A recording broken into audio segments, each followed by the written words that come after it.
The Angkor complex represents the entire range of Khmer art from the 9th to the 14th centuries and includes a number of indisputable artistic masterpieces. The Angkor Golden Age, which lasted about 6 centuries, produced several hundred temples like Angkor Wat, the Bayon or Banteay Shrey, all proof of the treasure, refinement and power of this civilization, which dominated a region including all Southeast Asian countries. It's essential to take into consideration that the areas of jungle between the brick and stone monuments constitute a reserve of buried archaeological remains of immense importance in the study and interpretation of Khmer culture. Another significant element of the Angkor complex is the irrigation system of the region, based on the great reservoirs, which provided the economic infrastructure for the successive Khmer capitals and their rulers. The Angkor region, bordering the Great Lake with its valuable supply of water, fish and fertile soil, has been settled since Neolithic times.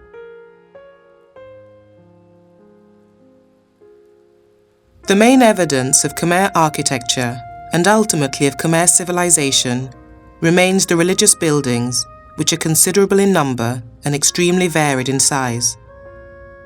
They were destined for the immortal gods, and as they were built of durable material, like brick, laterite and sandstone, many have survived to the present day. Entering Angkor Wat city from the west, visitors cross the causeway over the moat. The balustrades of the causeway are in the form of Naga serpents, their bodies raised on short square columns. At 6 points along its length, steps lead to the ground level of the enclosure, and here the balustrades turn and end in rearing Naga heads.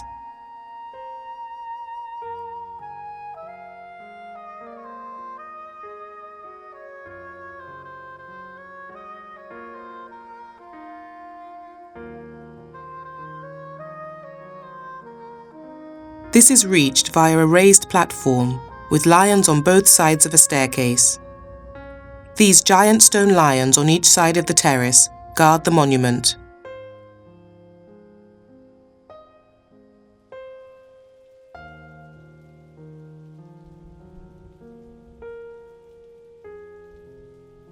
Facing the entrance or gopura of the temple itself, there are galleries extending to the left and right. At this point, visitors have the choice of continuing up towards the towers of the central sanctuary, or of first walking around the gallery of bas-reliefs. To gain a proper understanding of what a Khmer temple was, it's important to understand that it was not a meeting place for the faithful, but the place of God, who was enshrined there to allow him to bestow his beneficence, in particular on the founder and his family and friends. The temple proper stands on a terrace raised above the level of the city. It consists essentially of 3 rectangular galleries rising to a central tower, with each level higher than the last. The western exterior forecourt of the main temple contains 2 libraries, or smaller temple structures. Each gallery has a gopura at each of the cardinal points, and the 2 inner galleries each have towers at their corners, forming a quincunx with the central tower. The outer gallery measures 187 by 215 meters, with pavilions rather than towers at the corners. The first gallery has square pillars on the outer side and a closed wall on the inner side. The outside of the inner wall is decorated with pillared windows, apsaras, which are heavenly nymphs, and dancing male figures on prancing animals.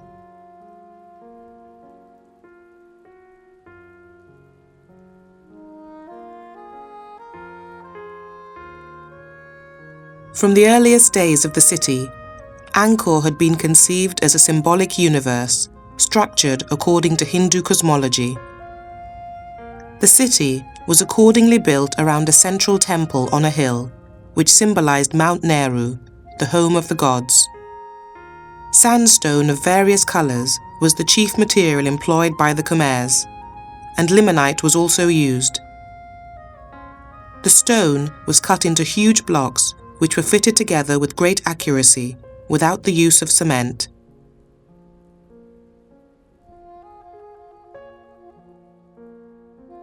The uppermost level of the temple combines two major features of Khmer architecture: a pyramid and concentric galleries. Pyramids, which in most cases were created by means of stepped terraces, date back to the 8th century Akyum and the better-known 9th century Bakong, and were the Khmer method of symbolizing the center of the Hindu universe, Mount Meru, in the form of a temple mountain. Galleries evolved later, around the beginning of the 11th century, and were the natural succession to a growing number of annex buildings surrounding the sanctuary. Khmer decoration, profuse but harmonious, consists chiefly of the representation of gods, men and animals, which are displayed on every flat surface. Combats and legendary episodes are often depicted. Floral decoration is reserved chiefly for borders, mouldings and capitals. The most famous decorations in Angkor are the heavenly nymphs called Apsara. There are more than 300. Each one is unique, and in total, we can group them in 30 different styles.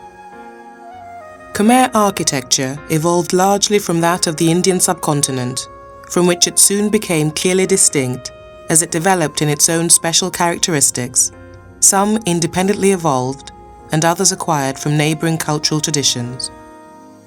Known by the modern name of Preah Poan, the Hall of 1,000 Buddhas, the Cruciform cloister has Buddha images, which were left in the cloister by pilgrims over the centuries, although most have now been removed. It was easy for the indigenous people to adopt the gods of Indians from Southeast Asia. These foreign gods could easily find a place beside the local deities, as they'd already done in India, within what was doubtless a very similar cosmology.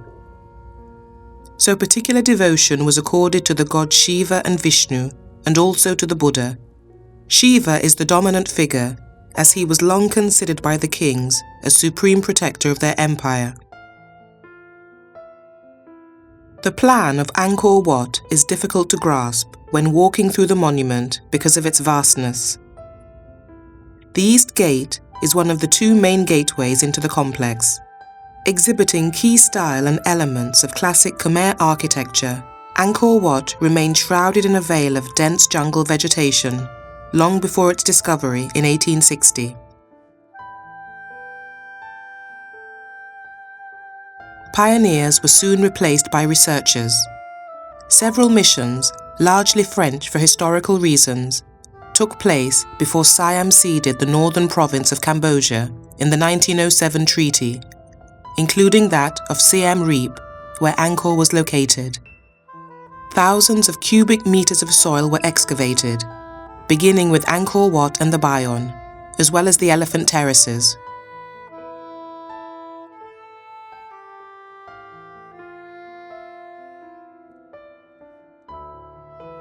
When the vast network of temples was discovered, the heavy cloak of mystery surrounding the fascinating ruins was slowly lifted to reveal an extraordinary find. Comparatively little damage was caused to the sites during the period of civil war, as each Khmer faction respected the Angkor monuments. A major problem of theft arose at the beginning of the 1990s. Freestanding figures, lintels and pediments have been hacked away and removed, often to be sold to Western collectors.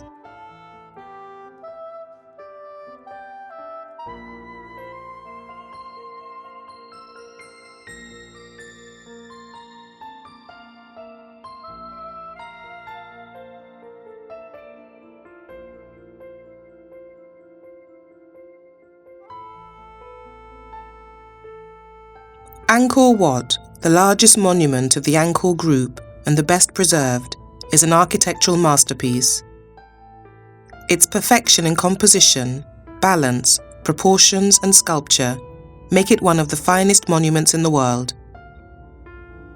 Its majestic facade is a fine example of classic Khmer architecture.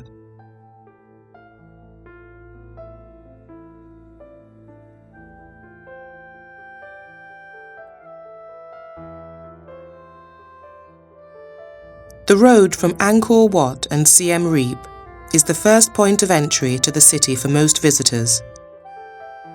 All 5 gates are similar, but the south gate has been the most extensively restored and is the most complete.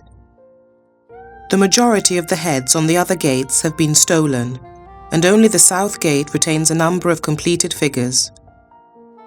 The approach to the gate, crossing the moat, is lined by an avenue of statues. On the left and right, 2 rows of figures each carry the body of a gigantic serpent, a 7-headed naga, almost as if in a tug-of-war. The figures on the left are gods, while those on the right, with fierce grimaces, are demons, asuras.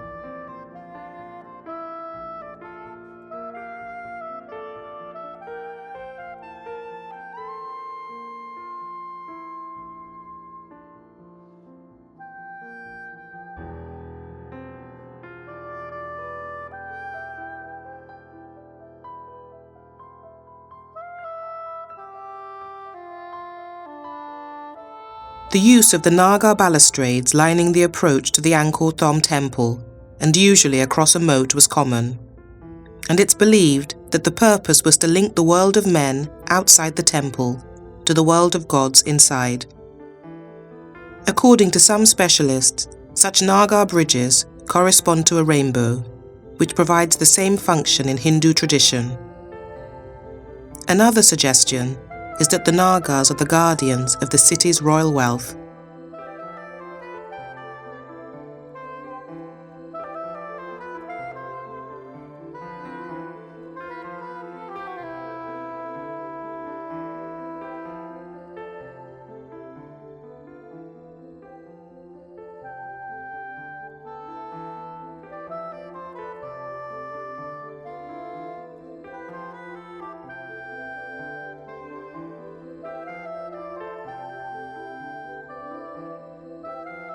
The gates have a triple tower, carved with 4 faces, which closely resemble the known statues of Jayavarman VII.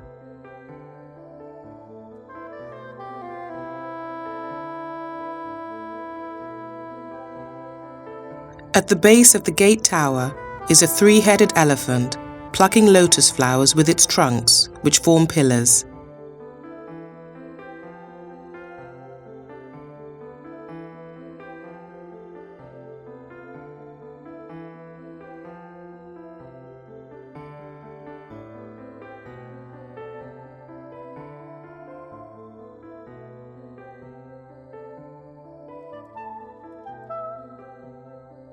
Angkor Thom is a quadrangle of defensive walls, totaling 12 kilometers, that once protected the Khmer capital of the same name.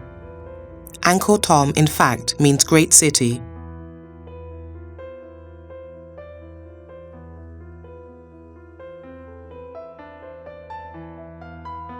Dating from the 12th century, Bayon Temple is the spectacular central temple of the ancient city of Angkor Thom.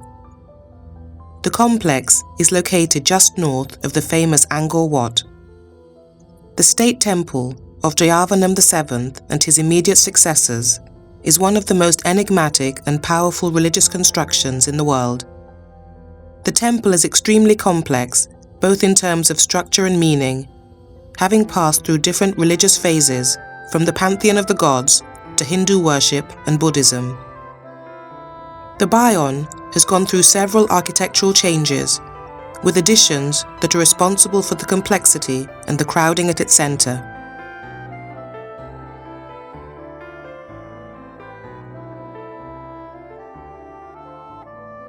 Uniquely, a mass of face towers was used to create a stone mountain of ascending peaks. The towers were originally 49 in number.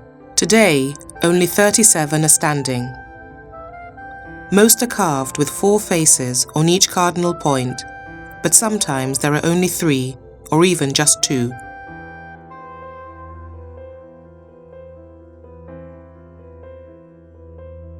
Climbing the steps to the long terrace, visitors approach the temple with guardians, lions and naga balustrades on either side.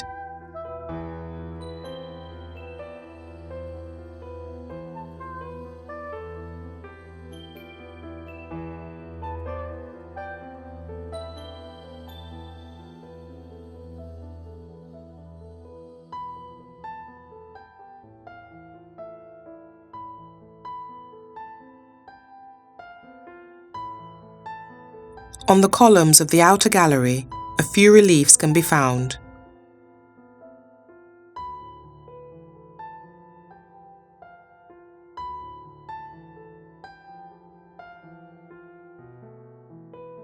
On the terrace, the lightly incised carvings of dancing apsaras on the pillars are well conserved.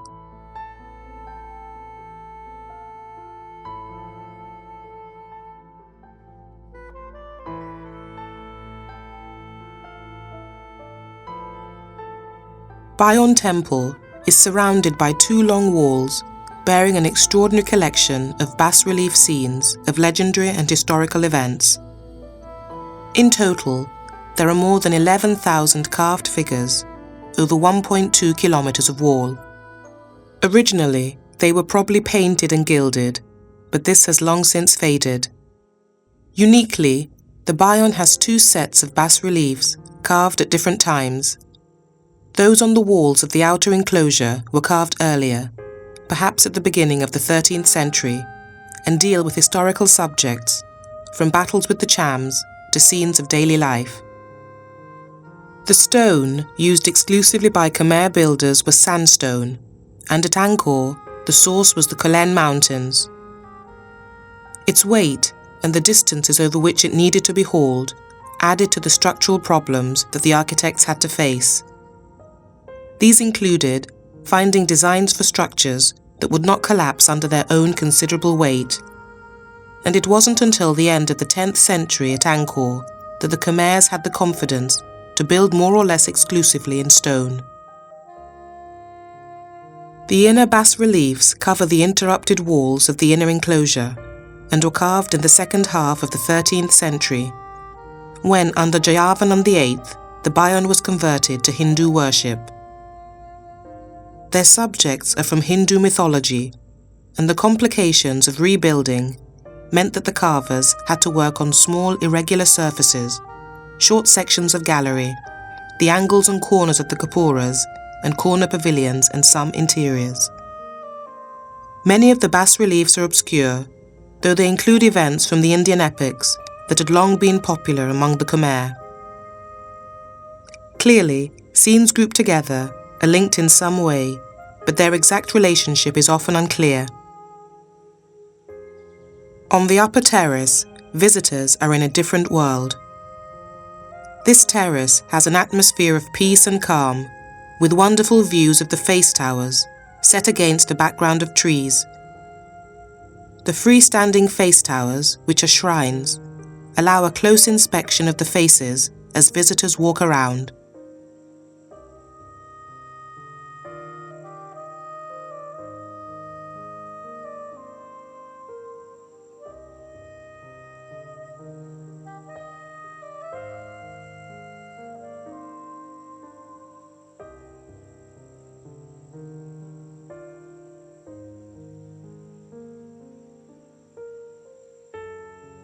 There are countless views of these faces, some in profile, others framed by doorways, and others juxtaposed in series.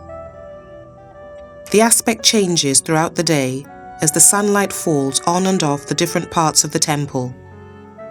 The sculpture shows how the carvings weren't one stone, but multiple stones pieced carefully together by Khmer artisans.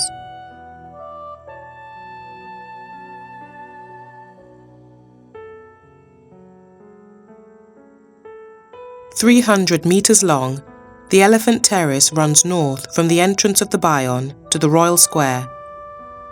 There are 5 projecting stairways symmetrically placed, 3 in the center and the other 2 at either end. The staircase is flanked by 3-headed elephants, with their 3 trunks pulling lotuses from the ground. The upper part of the main staircase has Naga balustrades and guardian lions.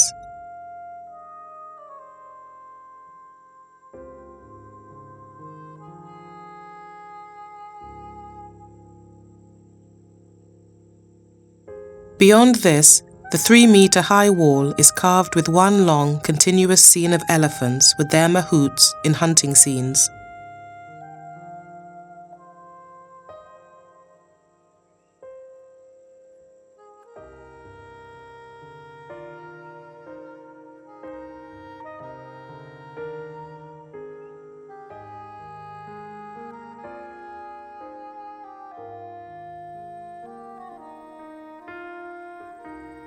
The shorter section of wall leading to the main central stairway is sculpted with lion-headed figures and garudas, which are birdmen with raised arms. A birdman is Vishnu's mount. The garuda is the enemy of snakes and can often be seen grasping them in his claws. His iconography encompasses a variable mixture of human and avian features, but usually includes at least a pair of wings and a beak. The Elephant Terrace is believed to have been a pavilion for the king to view military parades. A row of 12 small identical towers lines the east side of the Royal Square. The modern name, Swar Prat Towers, means Towers of the Rope Dancers. Although they're shrines of some sort, they don't correspond to the normal style of Khmer shrines. The 12 towers are arranged symmetrically on either side of the Victory Way. 2 rows of 5 are in the same north-south line. The remaining 2 are set back slightly at the centre. Each is square in plan, built of laterite with stone lintels and pediments. Apart from some pediments carved with Naga arches, the stonework is undecorated. The 2 upper levels are in diminishing proportions and were decorated with antefixes in the form of Nagas and hermits, a few of which remain. The door in each tower opens via a porch onto the Royal Square.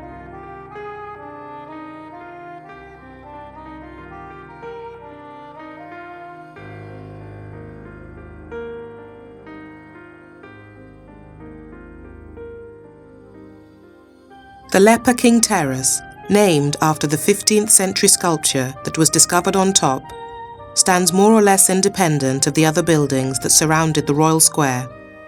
Like the Elephant Terrace, it's difficult to date with certainty, possibly due to the strangeness of the figures on this building and the corrosion of its surface by patches of lichen. This terrace later became known as the Leper King, following an old folk legend that one of Angkor's kings was a leper. Headed elephants with trunks pulling lotuses from the ground are on the top of the terrace.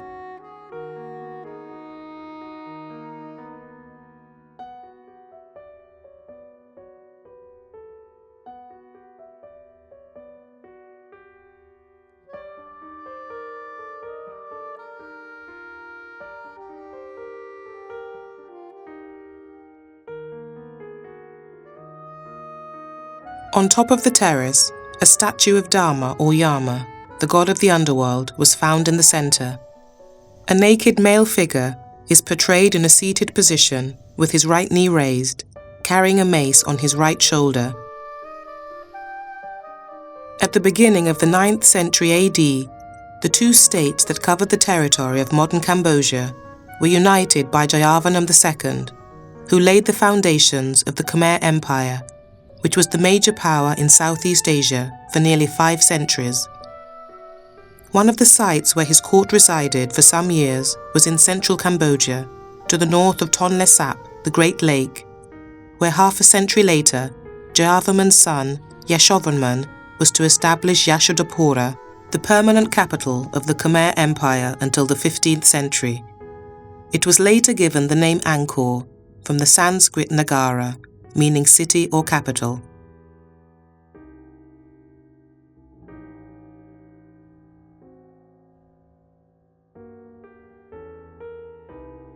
Ta Prohm is one of the most impressive of all the Angkor temples and was one of the most important temples in Jayavarman VII's huge ambition to build a massive temple complex within Angkor. The intentionally unrestored state of Ta Prohm, along with the size and complexity of its layout, makes orientation a little difficult. Traditionally, the entrance is through the outer and easter gopura next to the road. This is one of 4 gopuras that break the outer laterite wall at the cardinal points, and originally had a tower carrying the 4 faces of Lokasvara.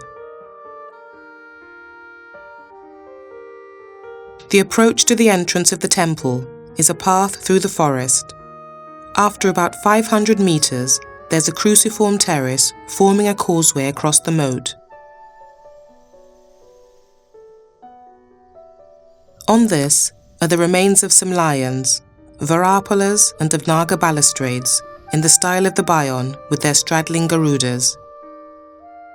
Unlike most of the temples of Angkor, Ta Prohm has been largely left to the clutches of the living jungle. With its dynamic interaction between nature and man-made art, this atmospheric temple is a favourite for many visitors.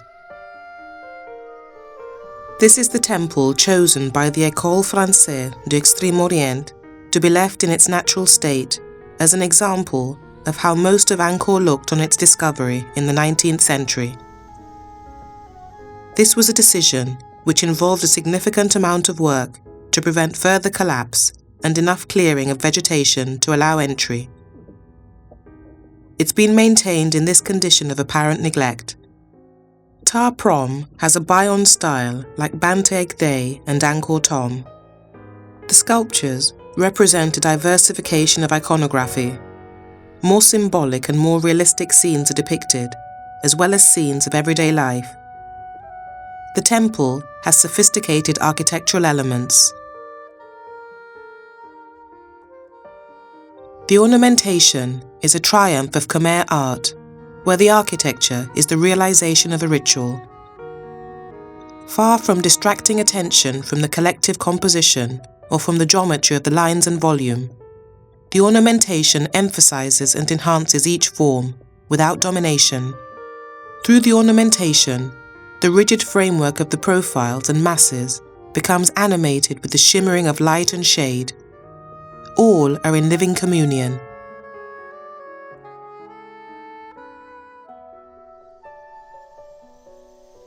The main entrance opens onto a large rectangular enclosure of 20 by 30 meters. With the view of the internal courtyard that follows, one is plunged into a surreal world. On every side, in fantastic overscale, the enormous pale trunks of the silk cotton trees soar heavenwards under a shadowy green canopy, their long spreading skirts trailing the ground, and their endless roots coiling more like reptiles than plants. The trees that have grown intertwined among the ruins are especially responsible for the Ta Prohm atmosphere. There are two species of trees. The larger is the silk cotton tree, distinguished by its thick, pale brown roots with a knobbly texture, and the smaller is the Strangler Fig, with a greater mass of thinner, smoother, greasy roots. In both cases, the plant takes hold in a crevice somewhere in the upper structure of the building, usually where a bird has deposited the seed, and extends roots downwards to the soil. In doing this, the roots work their way between the masonry, so that as they grow thicker, they gradually wedge open the blocks. The roots of an enormous silk cotton tree envelope part of the wall and run vertically right next to a devata. Ta Prohm is a Buddhist monastery, typical of the last formula of the Khmer temples, in which the ensemble, laid out on a single plane, no longer followed the principle of multiple levels, but where the notion of elevation was expressed rather by the rising of the towers and predominant central sanctuary from within an arrangement of concentric galleries. In the large courtyard of the enclosure, there are two similar sanctuary towers or prasat. It's the fundamental element that sheltered the idol within its square chamber. Orientated accordingly, it opens to the exterior, sometimes with 2 or 4 doors, but usually with a single opening to the east, the closed sides being walled with false doors. A rare inscription at Ta Prohm provides statistics about the temple's workers.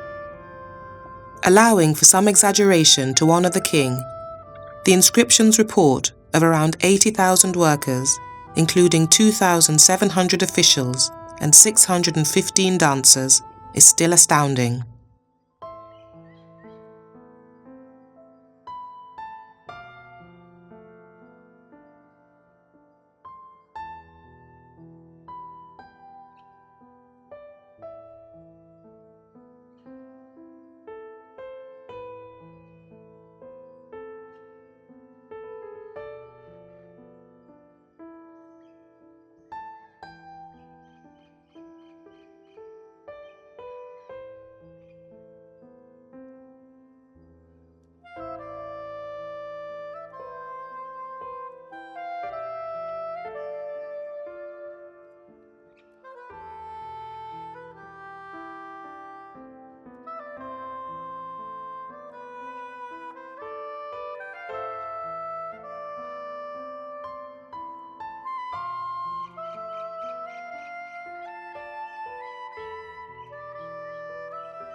The conformity of Khmer art is undeniable, and though India may be at its source, it's there as stimulator rather than creator. India perhaps imposed ideas of direction, framework, tradition and constraint, but in following these formulae, the Khmer put them to their own particular use, and in so doing took control.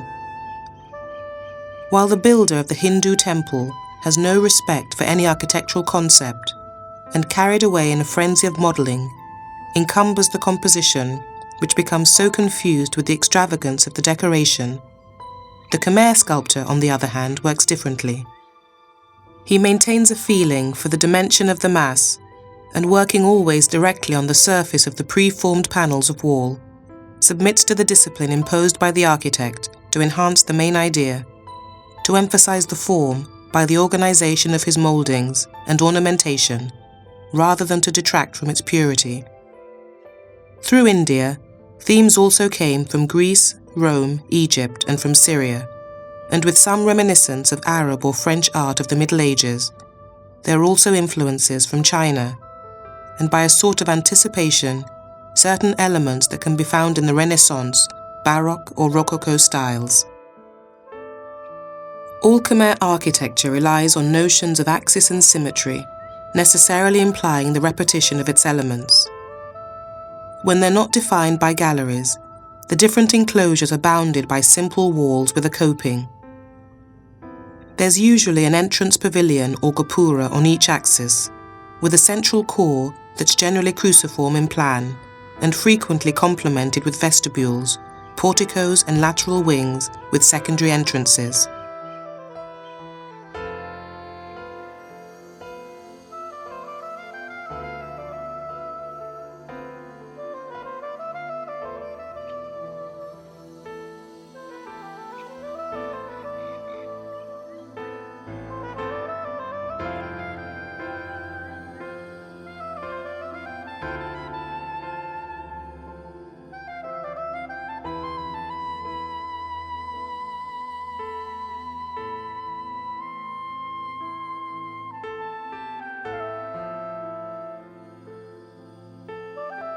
If the Khmer artist managed occasionally to free himself from the constraints that controlled him to give expression to his personality, then it would evidently be in the narrative form of the bas-reliefs. Escaping from the strictly ornamental intricacy of the arabesque, he could, on subjects drawn from history or mythology, from epic legends or ethnography, if not let his emotions go, then at least tend towards movement, nature and life. It's also probable, although nothing remains of them today, that besides these stone pages, recalling in some ways the tapestries of our own Middle Ages in Europe, there were frescoes painted in the same spirit, serving to animate the cold bare interior of the sanctuary walls.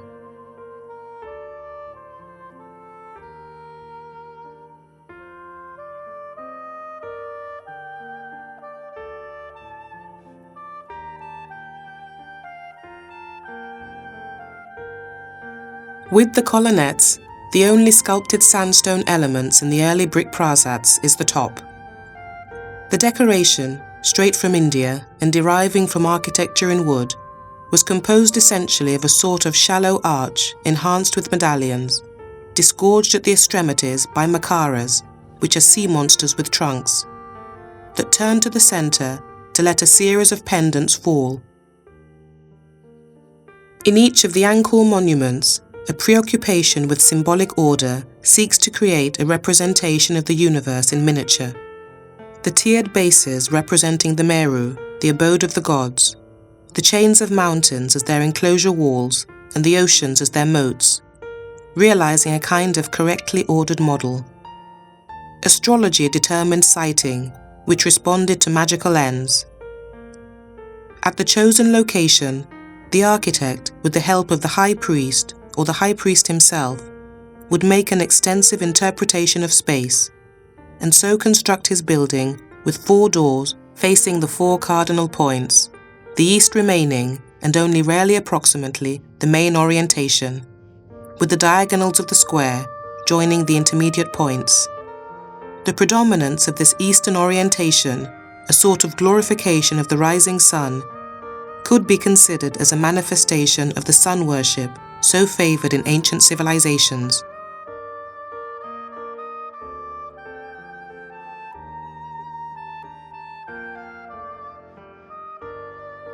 The narrow Cruciform terrace, 200 metres from the entrance of the Khmer Temple, crosses the moat and is decorated with lions and Naga balustrades with straddling garudas.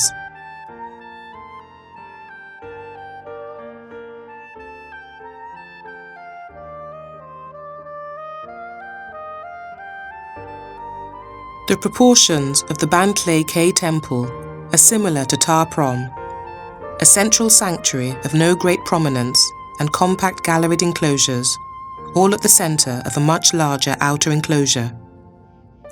The entire area, bounded by a laterite wall, 4 entrances or gopuras with face towers, measures 700 by 500 metres.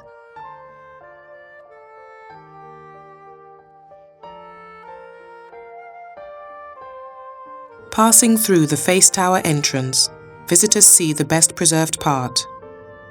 Following the path for a few metres to the cross-shaped terrace with Naga balustrades, with lions and with the moat on either side. The lions are guardians of the temples, adorning the entrance on either side of the steps. Unknown in the fauna of Indochina, they imposed an obligation on the sculptor to look for inspiration only in themes from India, Java or China, with no reference to natural reality. The Naga, a stylized cobra, is endowed with multiple heads, always uneven in number, from 3 to 9, arranged in a fan. Deriving from India, it appears in the original legend of the Khmer people and is the symbol of water. This temple is another example of the spirit of confusion, although less so than at Ta Prohm and Pra Khan, that's characteristic of the monuments built, transformed or completed by Jayavarman VII, and of the crowding of the sacred enclosure, set within a vast overall enclosure. At least 2 different styles are evident, relating to the periods of Angkor Wat and the Bayon, and the additions are clear, in many places masking the already existing sculptures.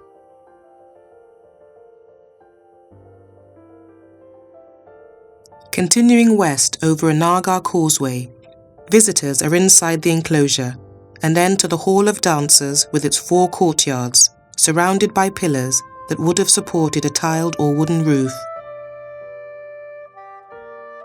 These are the low reliefs of isolated figures or groups, sculpted sometimes on a plain wall or on a background of decoration, but usually sheltered within niches, as celestial nymphs whose hieratic nature is accommodated so well in their frontal presentation. The Devatas generally decorate the recesses of the sanctuary, and in the 12th century, the walls of the halls and galleries.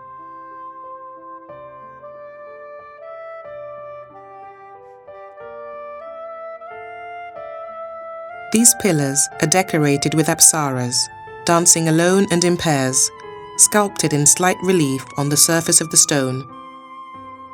The liturgical dance, which held such an important place in the ritual, should have provided the sculptor with an opportunity to depart from the representation of the usual rigid postures and to express some movement.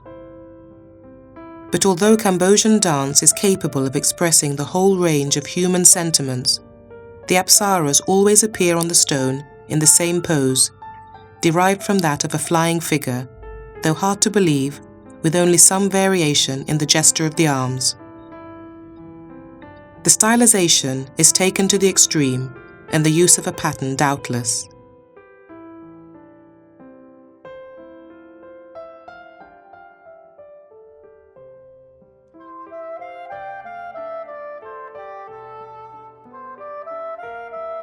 Out into the second enclosure, there's a clear view of the towers of the central part of the temple, among the remains of the double-columned gallery. This ensemble seems to be earlier than the style of the Bayon. The central sanctuary, which still carries some traces of sculpture, must have been hacked in order to receive a plaster covering. It's interesting to note the multicolored stone with shades of red and green and the excellent devatas carved in the wall. Like the priests themselves, the architects and sculptors were but servants, responsible for the same cultural tradition, creating, with equal self-denial, their achievement remaining anonymous and impersonal. Working to an abstract concept, the artist's accomplishment was subject to constant repetition, with the art being conditional on this process, engendering not monotony but rhythm.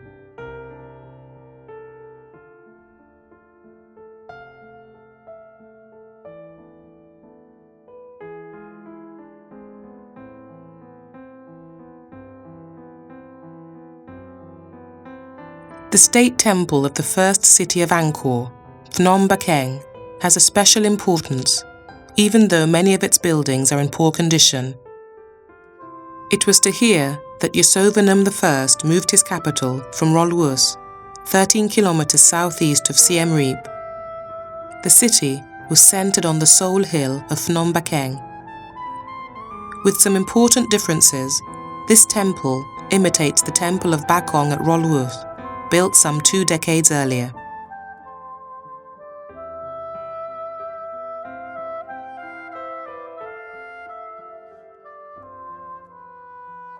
The temple itself occupies the summit, which was first substantially leveled, leaving a pyramid of rock in the center from which the terraces were cut.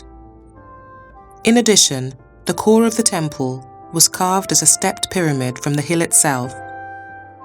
On the terraces of the pyramid above are 60 tiny towers in sandstone, open to the east, arranged symmetrically in pairs, one on each corner of each terrace.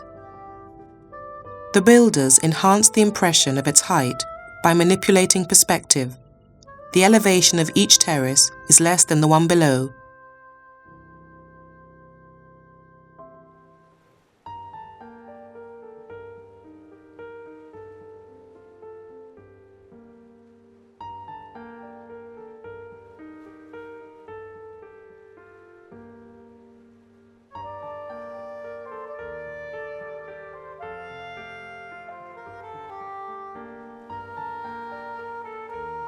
The Bakheng Pyramid is unique in that its interior isn't formed by infill.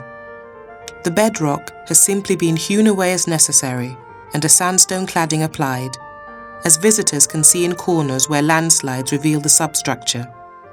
No doubt the form of this natural frame has forced the narrow width of the tiers, less than 4 meters, and obstructed by the small pyramid towers, which barely allow any circulation.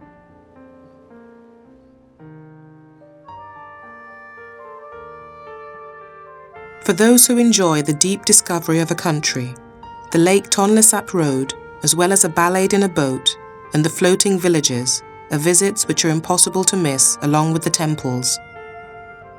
It's one of the places with the most examples of Kampuchean everyday life and its reality. Here, all life revolves around water. The amazing lake and river system of the Tonle Sap is unique. This vast lake, the largest in Southeast Asia, fills with the waters of the Mekong each year, bringing vast numbers of fish and irrigation during the dry season.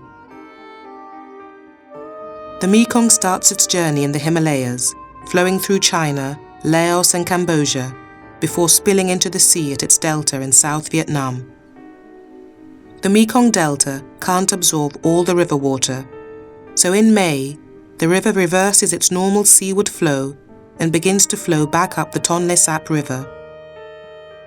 The 160-kilometer-long lake fills with water and expands to 250 kilometers long by up to 100 kilometers wide over a period of 3 months. The lake rises and progressively floods the surrounding forests and rice fields. The people, who live in simple shacks along the causeways and rivers, move up towards the shore. As the water retreats and the rainy season approaches, the floating villages move inland to take shelter along the riverbanks. The people living around and on the lake have developed housing suitable for this unique setting. There are very tall houses on traditional stilts, floating houses resting on bamboo, and boats used as homes for the poorest fishermen. About 80,000 people inhabit the lake itself in over 200 floating villages, many of which have been established for more than 100 years. The inhabitants of Kong Pong Plok village, south of Siem Reap, change houses depending on the season. They occupy stilt houses in the rainy season, when there's 6 to 8 meters of water, then leave them and build small temporary huts closer to the water when the lake's water level drops and the village empties out. 3 million Cambodians depend on the lake for fishing and agriculture in the floodplain. Until the end of 2000, vast areas of the lake or lots were allocated to wealthy bidders, preventing small and medium-scale fishermen from getting full access to Tonle Sap's resources. The system is now being restructured. This extraordinary process makes the Tonle Sap Lake one of the world's richest sources of freshwater fish. Millions of migrating fish arrive with the rising water and provide livelihoods to about 1 million people living in the area. The culture of Tonle Sap Lake continues to sustain centuries-old traditions, offering a rare unrefined glimpse into one of the more undiscovered sides of Cambodia. Gliding through the rather murky waters, you can view what life is like in what most would consider to be the complete opposite to their current way of life. Houses range in size from small houseboats of approximately 45 square meters to larger ones, roughly 121 square meters. Women glide from boat to boat, selling dried foods and other meats. Men fish off the shores. Children play and learn just the same as anywhere else, well, almost. The one downside to the water is the restraints it puts on playtime. So for these schools, the playground is enclosed.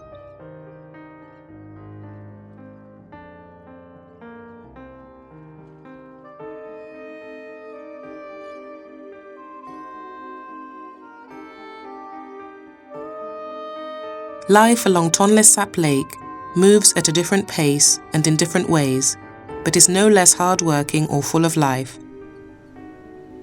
Tonle Sap floating villages provide a humbling opportunity to view a way of life many wouldn't otherwise know. This opportunity is remarkable and highly recommended, as it's not yet overwhelmed by visitors like many other more famous attractions in Cambodia.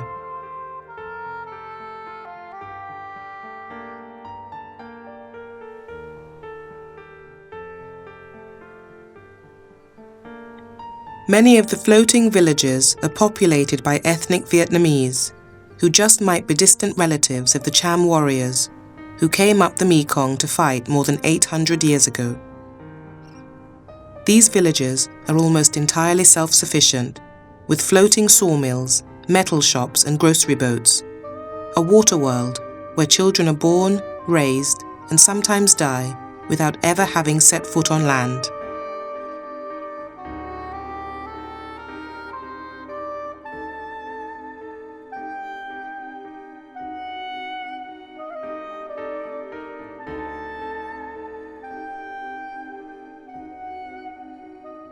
Few countries on earth can match the cultural highs and lows that Cambodia has experienced in the last millennia. A history of disparity spanning the pinnacle of civilization to the darkest depths of humanity. That Cambodia is now back on the world's cultural stage is a tribute to the endearing and enduring qualities of the Khmer people, its most priceless legacy. Built upon a fabled past of triumph and tragedy, the culture is one of contradictions and paradoxes that fuse together to create a unique character. Like its history, the foundations of Khmer cultural society are a unique blend of divergent influences. Khmers have been exposed to more than most and have chosen the precepts which suit them best. With thousands of years of expression and emotion, the culture of Cambodia is magnificent and guaranteed to astonish.